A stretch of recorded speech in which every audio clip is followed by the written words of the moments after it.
What's up, everybody? In this video I want to talk about why I prefer listening to advice from older people and why you should do the same and spend a little bit more time, or maybe a little bit more than a little bit more time, listening to advice from older people. And the reason is survivorship bias. So survivorship bias is basically when only the people who survive, or the things that survive, make up the results. So the results seem much better than they are. Now, survivorship bias happens all the time. One example, of course, are successful people. So, for example, whether you're a successful actor or a successful comedian or YouTuber, you could tell the world, oh, I did this, this, and this to succeed. I worked hard, I persisted, and I ate fresh vegetables in the morning. But what they forget to explain is that, well, guess what? All the other people who wanted to be in your shoes did the exact same thing, and 99% of them failed, and it just so happened that maybe you were lucky and you succeeded, and you're attributing your success to these other things when that wasn't the case. But to the general public, because most of them don't realize, or they're not made aware of, the thousands of aspiring actors or musicians that failed, they look at this guy and they say, well, he says all you have to do is work hard and persist and eat vegetables and you'll succeed. When in reality, it's bad advice. Now, there's a number of books that expand upon survivorship bias. There's another term for it called the Graveyard Effect. One of them is Malcolm Gladwell's book, Outliers. But you don't need to read the book to understand what it is. And of course, it plays out not just for people, but for items too. You might think, oh, this specific album, or this race horse, or this model of microphone succeeded in the marketplace because blah blah blah. But in reality, all the other models had the same thing, and it was really some other factor or luck that plays into it. And this is why I like science, because they usually have a very rigorous scientific process that makes sure that biases like this don't slip through when they're trying to figure out what actually caused something. But for most people, they fall into this trap, and unfortunately, they read articles or watch videos online that is filled with survivorship bias, and they don't know any better. They'll read this article that says, here are the top 5 habits of successful people, blah, blah, blah, when in reality, everyone else who wanted to succeed did those things. So how do you kind of navigate this and avoid survivorship bias? Well, that brings us back to the main topic of this video, which is younger people versus older people. Now, these days, thanks to technology, mainly the advancement of technology, people who are very young, younger than ever before, are becoming very rich. Some are billionaires, others are millionaires.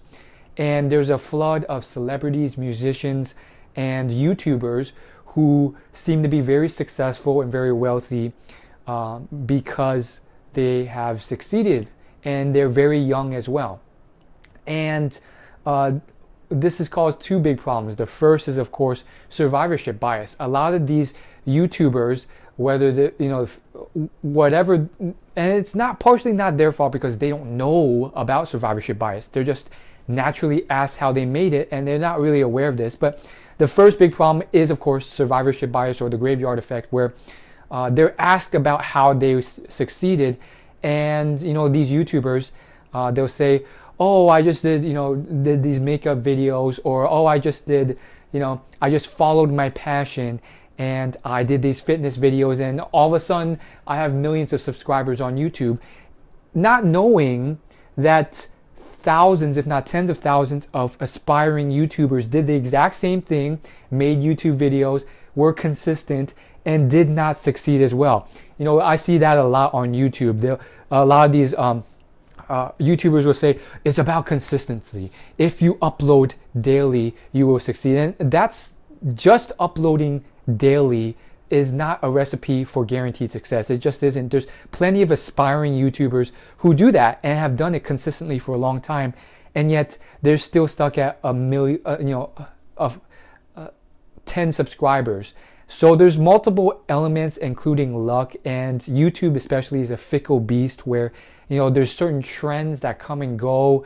If your topic's not popular enough, it just won't work. And then there's like, you have to stand out. And then there's actual skill, and then there's, clickbait skill, and then actual animation skill, and all these different factors floating around at once that can give even a successful YouTuber a false sense of security or superiority or ego. And a couple years later, I've seen this, the trend dies, and then their channel just starts fading. And some of them, the trend stays long, and then their head gets bigger and bigger, and they think there's like a proven formula to succeeding on YouTube, and they can do no wrong, which often isn't true.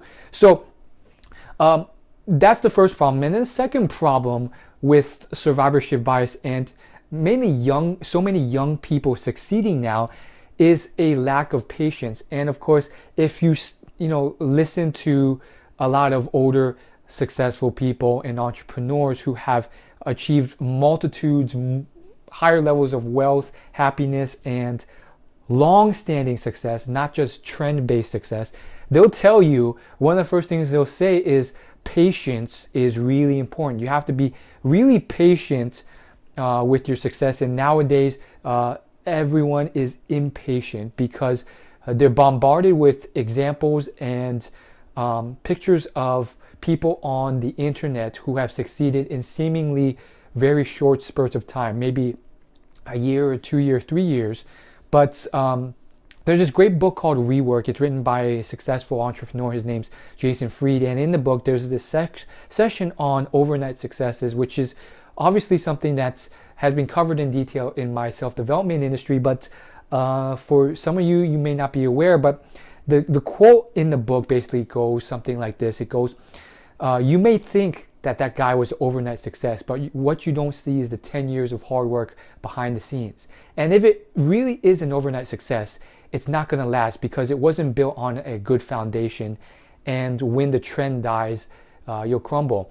So I think that's really true. And even if you look at some of these seemingly overnight successes, whether it's Psy with Gangnam Style and a video that in a matter of months became the most viewed videos in the world with billions of views, beating out some of the previous most viewed videos.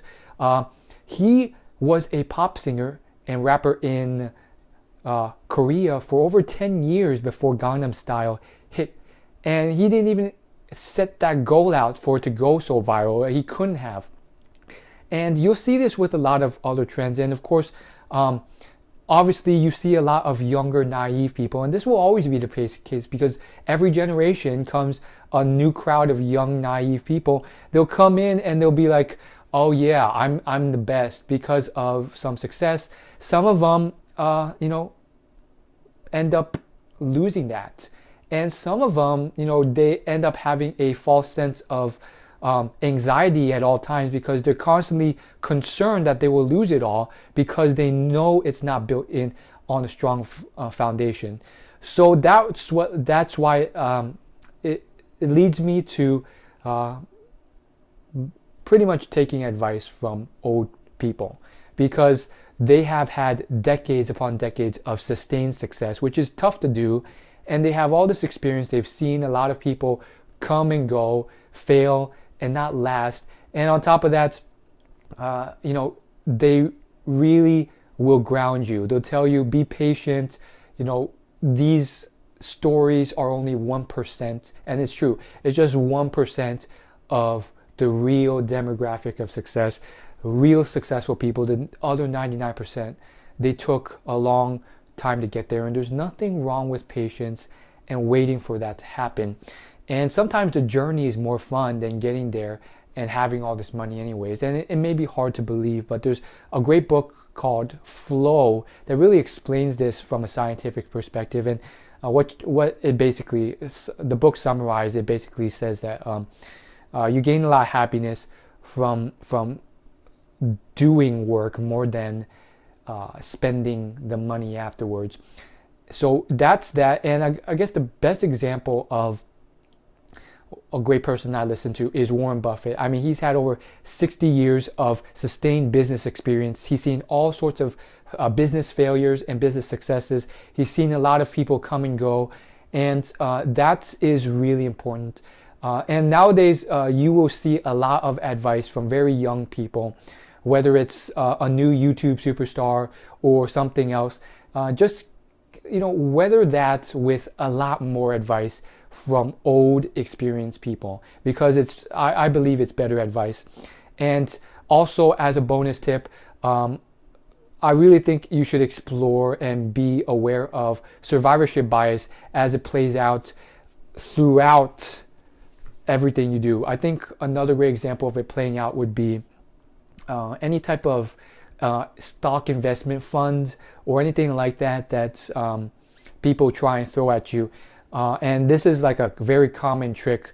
What they'll do is they'll say, look at our fund, we invested in these stocks, and if you look at the past 10-year return, we made this much money. But in reality, what they don't tell you is every year they create thousands of index funds and mutual funds, and 99% of them will fail or do very poorly.